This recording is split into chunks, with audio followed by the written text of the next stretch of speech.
to find me here waiting for you. Across the multiverse we collide. It's extraterrestrial, our love. Across the multiverse, you and I.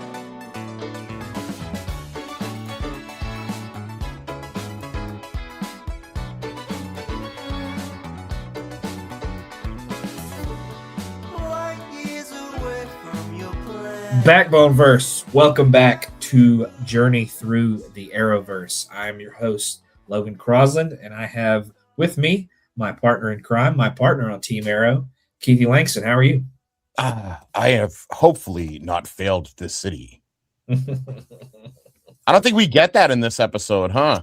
I don't think we got to fail this city because I don't think he really... Well, we'll get into it, but I don't think he really got anyone that was on his particular list. He does go after a guy, but as we'll talk about, he doesn't quite get the. He doesn't end up getting the guy like he wants to.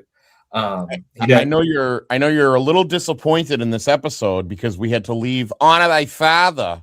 Yeah, we do not have Honor Thy Father anymore. We are on episode 3, The Lone Gunman, which will kind of lead into who are kind of bad for the week is. But any thoughts of Honor Thy Father that you had maybe from last time that you thought of afterwards or something like that? No, and it's very funny because to pull the curtain back a little bit, I edit the show. So when I edit the show, I listen to the whole show. So I listened to the whole show back. And I was pretty pleased with our recap and our analysis of the show. I think it was. I felt we did it. I felt we did justice. I felt that we did not fail this pod. I don't know if anybody else thinks that way, but we can please let us know. You can reach Logan at Highway Backbone. Highway Backbone. I always forget what your name is on Twitter, and it's so funny because whenever I try to tweet it out, I try to put at you, and then I'm like. Fuck, I go, what is his name again? At Highway Backbone, and I'm at Floundery24. Please let us know what you think. You can also leave a comment on either our Apple podcast, or you can do it on the YouTube when this airs on YouTube, or even on Podbean. So please leave us a comment if you think that we are failing this podcast, or if in fact we are doing it justice. But no, I thought it was I think we're doing a pretty good job, actually. Yeah, Mr. Scott Shiflett told me that we are his gym listen. So he goes to the gym on Sundays a lot. Oh, nice. Good. And he says he has enjoyed the first 2 episodes, and he has listened to us at the gym the first couple of times. So we do like with most of our wrestling pods. I know at least Gurney's a fan, so we have at least Scott Shiflett for this podcast. So thank you, Schiff, for listening to us, and everyone else who listens to us as well. I think Sean listens to us, but Sean's funny because he won't give you any compliments. Well, he goes on. He's funny now because we record GFA on the StreamYard, so he'll hear us. He'll see us recording on Sunday morning, and then he goes in and listens to it. So I'll be like, and I go, "Hey, did you hear my?" And I'll text him 2 days later. I'll be like, "Did you hear the thing?" He goes, "Oh, I listened to it in the morning when you guys recorded." I was like, "Oh, great." So he'll probably listen to this tomorrow, as we're recording. He'll probably listen to this tomorrow on the stream. He'll probably pop in randomly like I did on this. That was awesome. I saw you and I got so happy. You did a pop in. You did a log jam by. I was so happy. Yeah, it said y'all were live, so I was just gonna see what y'all are talking about. But apparently, and I saw your face because you always are on camera, and I saw your face, and I was like. Oh, here's my Logan. And then you left, and I was like, I got all sad. Damn it. Damn it, Logan. I got all sad. Damn it. Damn it, Logan. But yes, we are going to talk about episode number 3 tonight of Arrow. It is, again, called The Lone Gunman. Mm-hmm. We open with Oliver tracking down another name on his list. It is James Holder. However, before he can get any answers from James Holder that he wants, he kind of meets him by the pool up on the roof of his building, I'm guessing, or his condo, wherever he lives. But before he can, really get the what he wants from Holder, Holder is killed by an assassin, a sniper named Dead. Well, I don't know if we really know his name at first, but he's going to be named Deadshot. Yes. He uses bullets laced with a poison called curare. I think I said that correctly. Initially, of course, the police suspect that the Hood is responsible for the murder, but the evidence begins to prove otherwise. Obviously, the Holder was killed by a bullet and not an arrow. Arrows were at the scene, but even Detective Lance is kind of like, I don't think this is the Hood's doing, because he didn't suddenly start using bullets, and then we go to a little later on. Oliver decides that he wants to build a new nightclub above his hideout to explain where he goes at night. So it kind of makes it easier for him to kind of transition into Arrow or Hood, his Hood persona a little quicker than he would otherwise. While scoping out the competition, he is with Tommy, and they go to a club called Poison. Oliver finds Thea, who reveals that Laurel and Tommy had slept together during his time on the island. And then Laurel becomes suspicious when Oliver does not react to the news the way that she thought he would. So what did you think of these first couple of scenes? I mean, a great introduction to as Deadshot, as we know, which I like this character. Interestingly enough, I believe we know somebody else who has played Deadshot, I believe, in movie form. Yes. And that, of course, being the well, I don't know what people want to call him these days, but I'll say I thoroughly enjoyed his career up until at least the last couple of years. But Will Smith plays him in Suicide Squad. That's correct. Yeah, so I thought that was kind of an interesting take, a different take on this character. But he's a great,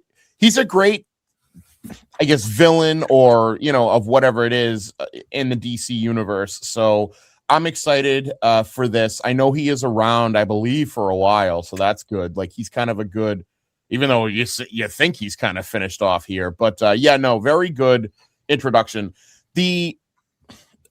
I kind of like this, interaction that we have as well with Laurel and of course, Tommy and Oliver and Speedy. What's her name again? Thea.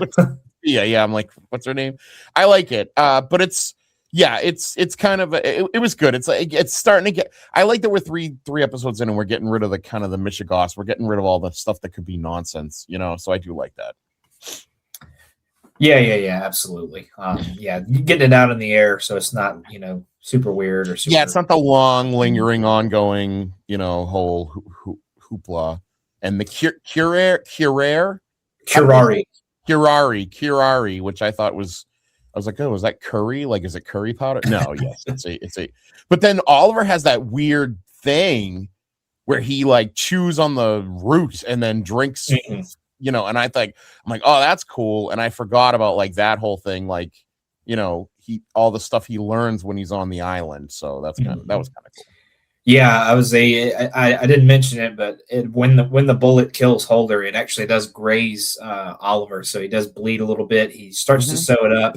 I feel like he senses that something's wrong, and he's like, and he kind of, I think he had like analyzed, like some of the shards or something like that, of what happened. And he started getting the effects of the poison. I also mentioned, like, I have one of my notes. I go, I like when he's sewing himself up. His suturing is when it looked like it was just a piece of thread. So it's not even like a real suture. He's like, oh, let me just sew my arm shut.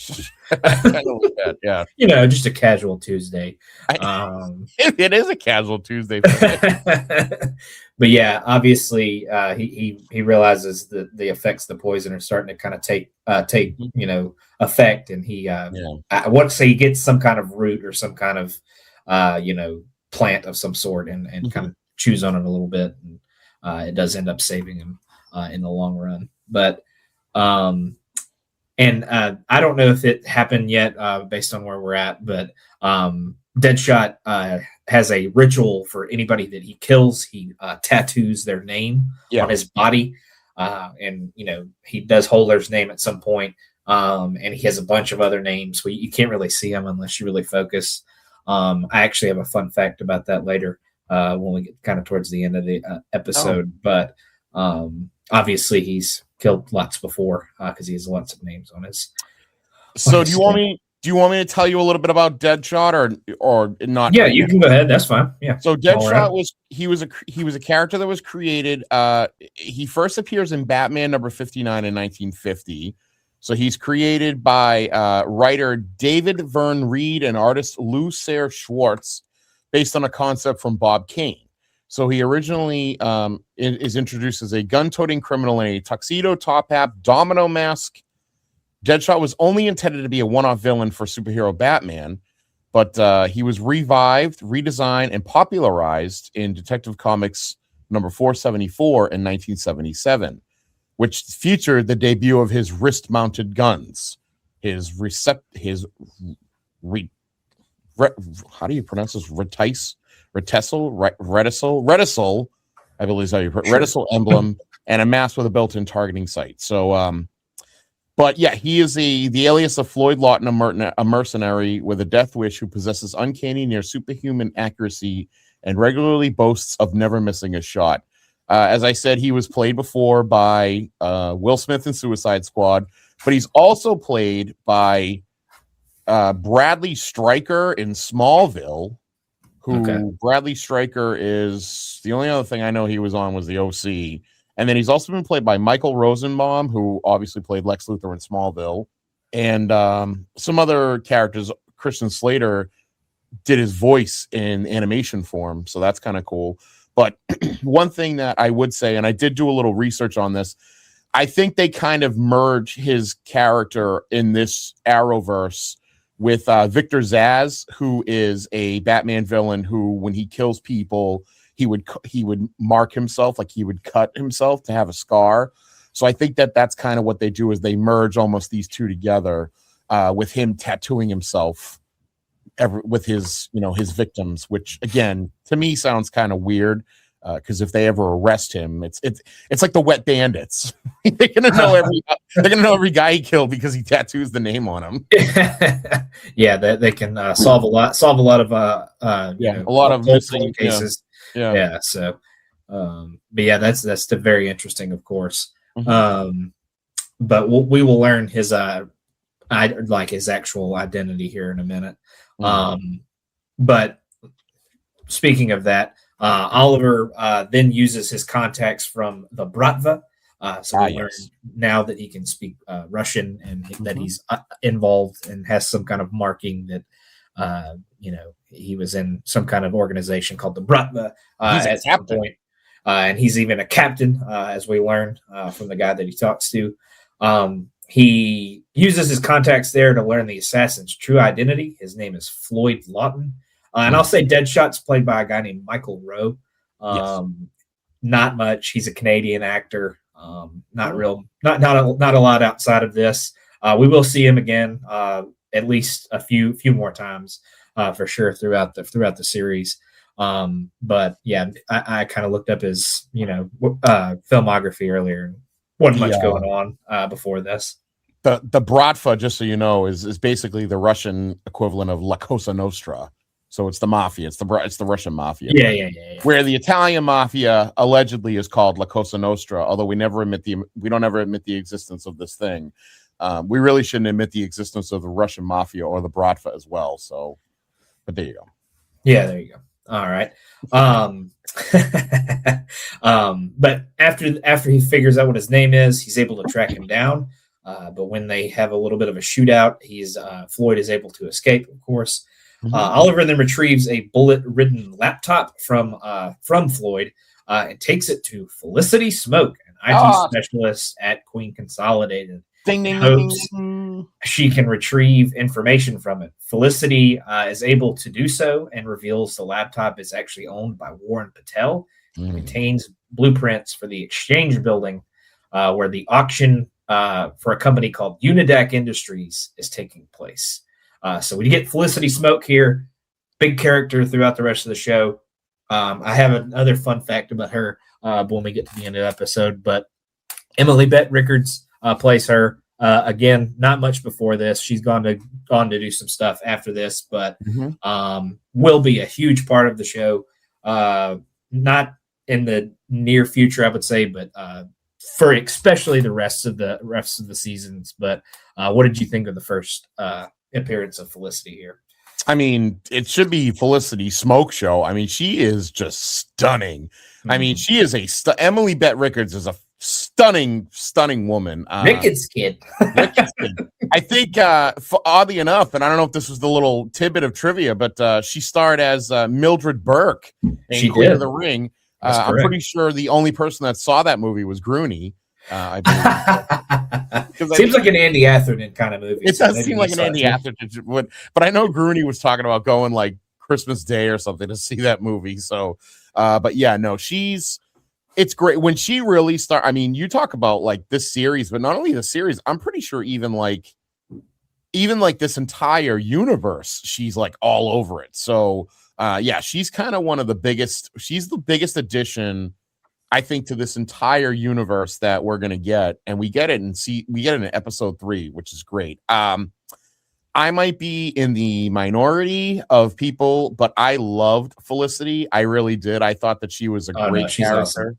Yeah, but I don't know if everybody loves her. I feel like a lot of people kind of were just like, all right, we get it. I didn't feel that way. I thought she was awesome. I loved her as a character. I give nothing but the best for this actress. I wish she would do so much more. I will admit I did not go and see the movie that she was in, so I apologize. You still have time. There's always a chance that you could see it in the future. We can do movie education. I've never seen it either. I mean, we sure could. I mean, I don't see why not. It's a movie that's out after you've been born, which is great. You know, I would be okay if they name the women's battle royal the Mildred Burke battle royal, but you know, there you go. Yeah. So, but anyway. Yeah, but I love Felicity. She becomes, like I said, a huge part of the show. In future seasons and even later into the season. So, and the thing I liked is that she's not dumb either. Like dumb in the sense of she very quickly sees through his shit. Yeah, she's just like Diggle. She sees through his shit like almost immediately, which I like. So yeah, absolutely. But after this meeting with Felicity, Oliver realizes that Deadshot has been hired by Patel to take out the competition for the bidding of Unidac, which he quickly realizes that his stepfather is one of those people, so he wants to protect his family, obviously. He then kind of gets into a little tussle with Detective Lance. He kind of enlists his help to help protect the building and make sure, obviously, his family doesn't get killed, and obviously wants help to get Deadshot stopped and obviously stop him from assassinating any more of these potential buyers.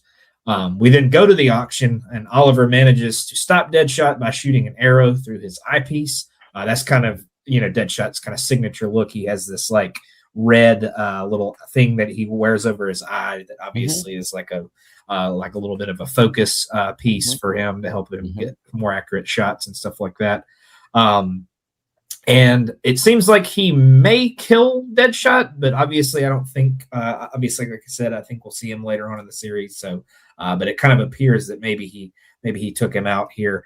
But Oliver does notice that Diggle takes a shot in the, kind of throughout the battle, and Deadshot had hit him with one of his stray bullets. Oliver is then forced to take him to his little arrow cave, and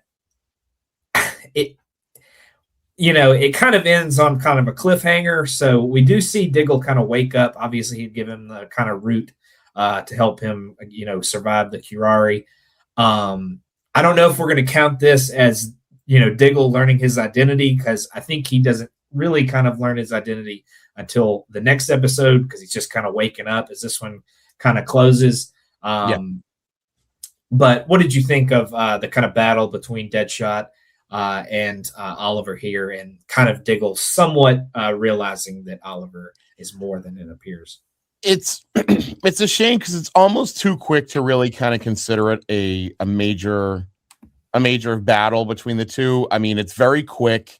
I did want to mention that you could tell there's a lot of heavy influence about parkour, and I know like parkour was real big in like the 2010s, so it's very prevalent in this because like when he's trying to discover and he's trying to find like and locate like clues, you could see like Oliver like jumping all around, and I feel like it's the same thing. Like all of his fights are very like, you know, very athletic, very parkour driven kind of thing. But I did like it. You had left out the part about him attacking Detective Lance because he realizes that he needs his help.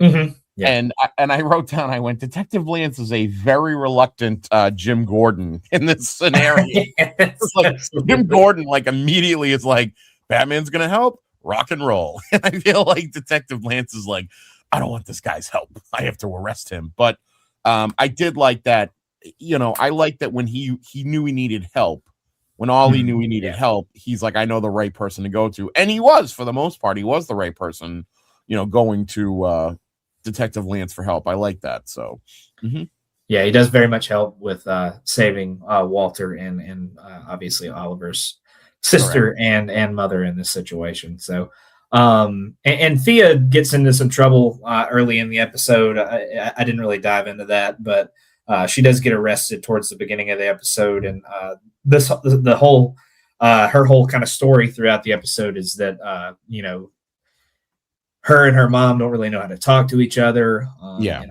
obviously Thea and her kind of make up towards the end. You know, obviously Moira kind of admits that her father was always better at talking to Thea and getting through to Thea a little bit more than she did. Yes. And Thea actually respects that she admitted that and stuff like that, because obviously Moira doesn't talk about Robert all that often, but that was kind of Thea's story throughout the episode. But this one was really kind of focused on Oliver and Deadshot. So, but I did want to mention that before. But we go to a flashback to kind of end the episode. I think we had gotten one earlier in the episode as well, but it's revealed that the Archer who had attacked Oliver on our previous episode is actually trying to help him. Oliver, you know, obviously doesn't speak the language that this unnamed Archer speaks, but he seems to understand that he's trying to help him.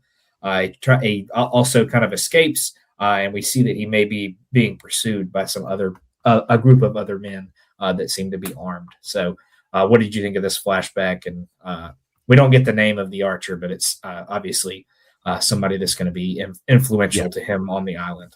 Yeah. No, I mean, this is the flashbacks are, that's the one thing I will say about about this whole show in general is that the flashbacks are kind of almost like crowbarred in, and not that they don't pertain to the story.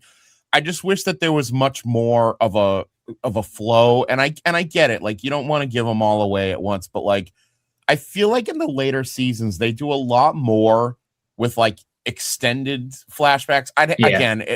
I'll see this when we start watching it more, but like, these are just like almost drips and drabs. So it's like, you don't really get a lot of details from that. You get like flashes of, no pun intended, flashbacks, but you get like flashes of why they're important, you know? So clearly like this character that he meets teaches him about the root, with drinking the root water and then helping you, you know, fight off some kind of a poison or an infection or whatever the case may be. So that you get that, but it's like, other than that, you don't really get a lot more else, but I don't hate it. It's just, I know it gets better. I think it does. If I remember correctly, it does get better in the future episodes. So yeah, they're definitely much more scenes in the future season than they are just kind of like a quick flashback to kind of remind you that they're telling two stories at once. But yeah, that pretty much wraps up the episode. You know, that's pretty much the last thing that happens.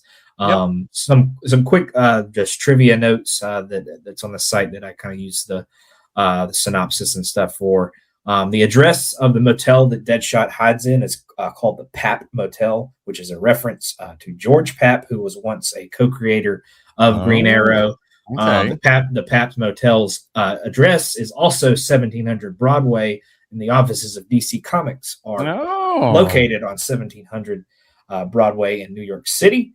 We also Laurel's kind of assistant buddy at the law firm talks about depositions from the Jurgens case. That is also a reference to Dan Jurgens, who is an American comic book writer and artist who is especially well known for works on Superman comics.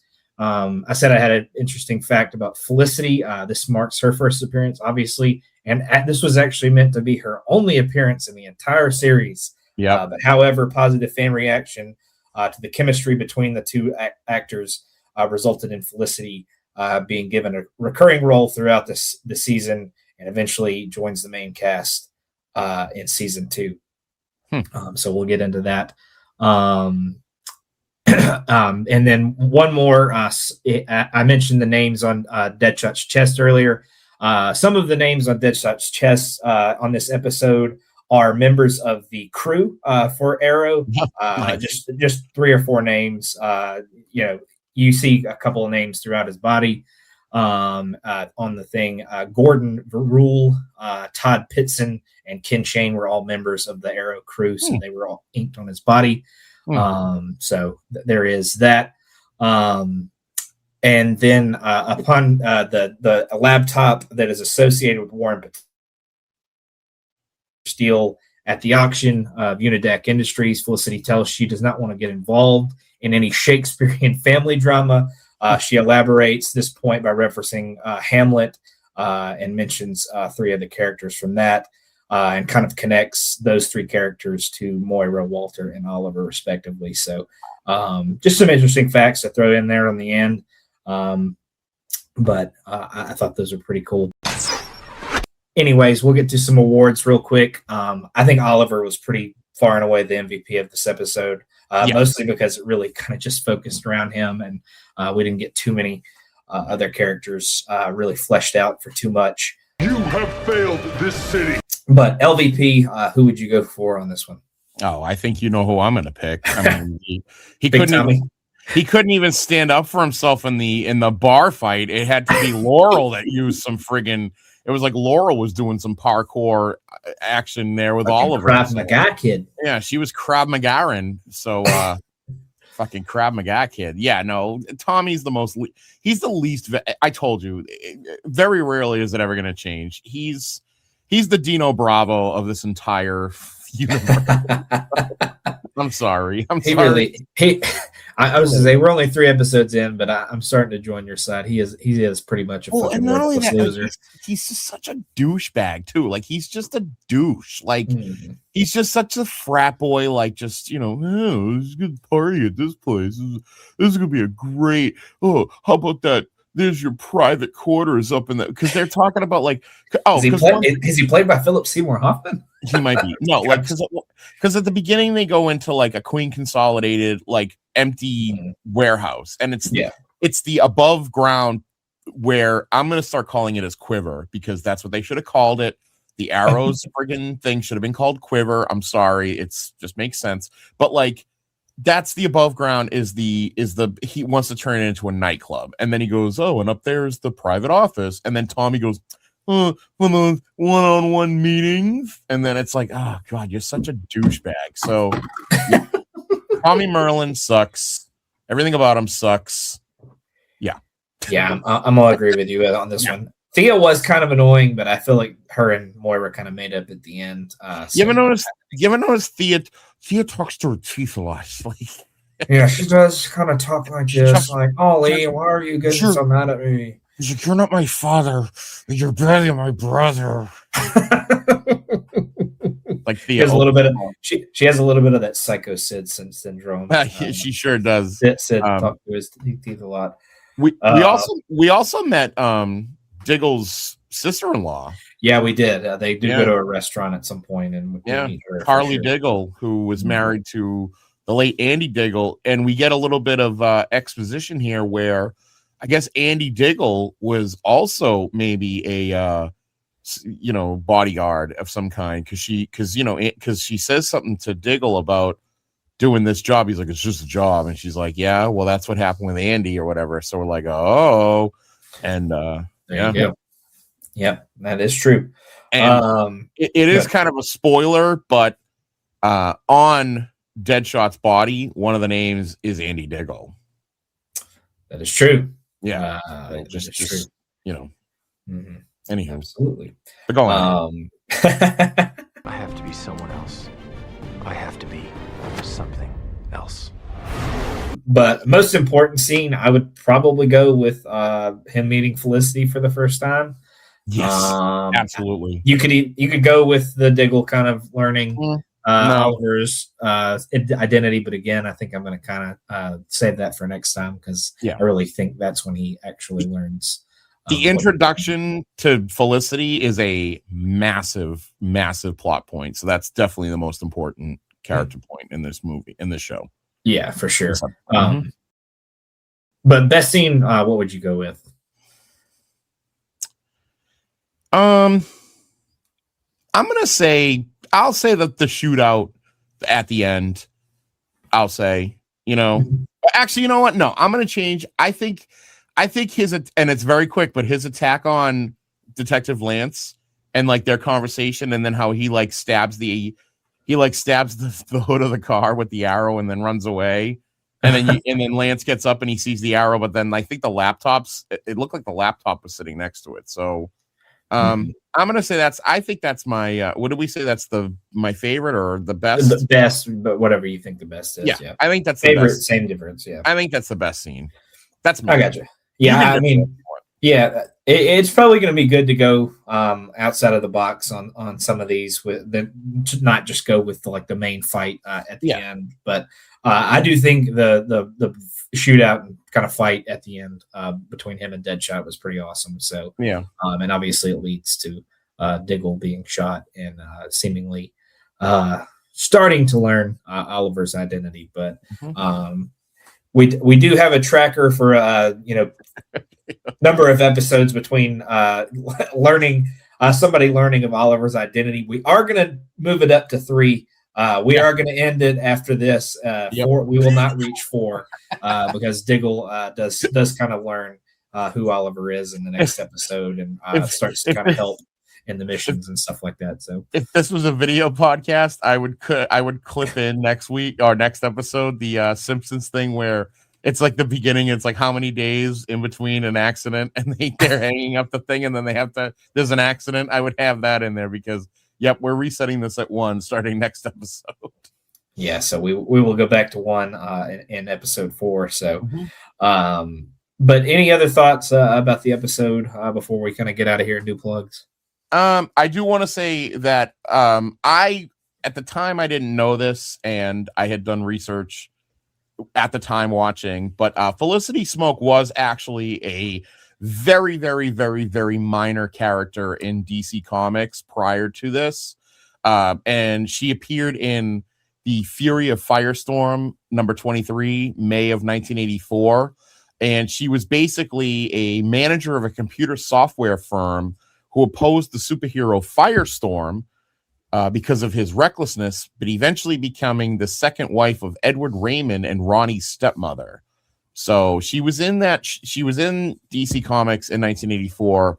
I don't know how long she was in, but then she was reimagined, obviously, from this show and then made it and she crossed over into the comic books after that. So I do want to just say that, she was a character prior to, and I think originally they said they were going to go with somebody else, but then they decided to do Felicity Smoke instead. So they were going to use Karen Beecher or Bumblebee, who was another character in the DC comics. She was a superhero or a superheroine, excuse me. So, and a member of Teen Titans, but they were going to use her, but then they decided to do Felicity Smoke instead.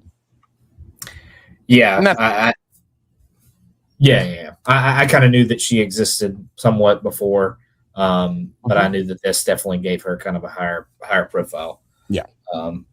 Afterwards, obviously, and she'll get like a cute little superhero name eventually, but we'll get to that when we get to that. But yeah, I thought it was another solid episode. Maybe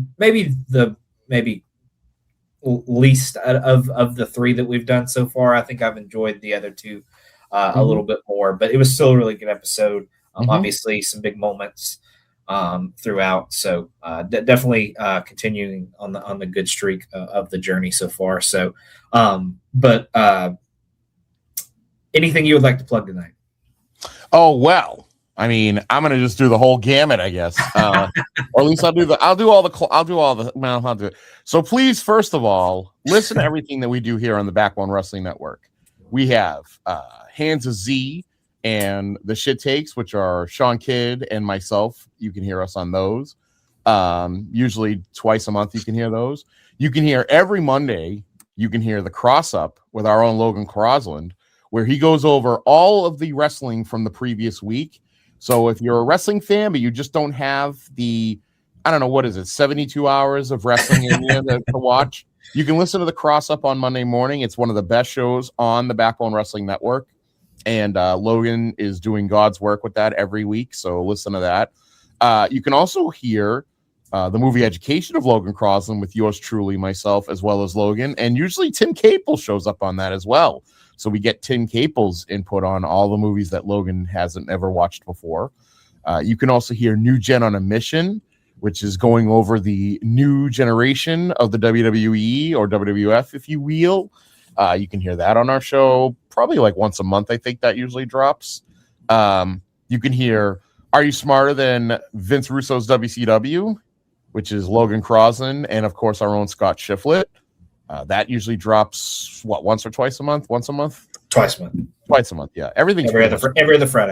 Every other Friday. You can hear Linking Up Luchas, which is Logan Crosland.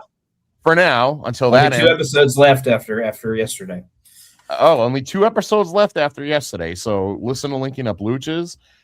You can also hear Highway to the Impact Zone on our own Backbone Network that Logan does as well. And that's all about TNA Impact. So you can listen to that. You can listen to YouTube Roulette, which is probably one of the goofiest shows that appears on this network. I'm trying to think. Am I missing anything else? Oh, you can hear Can Keithie Take the Heat? You can also watch Can Keithie Take the Heat. And that's where I cook foods from the... or as Ship would call it, Keithie cooking food. That's right. You can hear that. And then I think, did I miss anything? I think you got it all, man. I think I got it all. So that you can listen to all that stuff on the Backbone Wrestling Network. And then also on our YouTube channel, you can see me cook. And then you can also listen to all of our podcasts as well, because they air on the YouTube channel. So if you're a YouTube buff, you want to do that. And then as far as anything else that I'm on, GFA Live every week with Petey Winson. And my own show, A La Carte with Keithie, Hail to the Keith. And my new wrestling talk show that I do on YouTube, Taking It Easy with Keithie. So I'm all over the fucking place, but I'm a whore. Take me home, Keithie Rhodes, you mean? Take me home, Keithie Rhodes. That's it for me, I think. Yeah. I just have talking docs. Other than that, we've been on a little bit of a hiatus lately. We just had some personal stuff come up, and we haven't been able to record there for a while. But we'll get back into that. Sticking with natural disasters, for some reason we were stupid enough to pick that as the next topic to depress ourselves even further. But yeah, just check out everything on the Backbone. Like I talked about earlier, Linking Up Luchas only has 2 episodes left.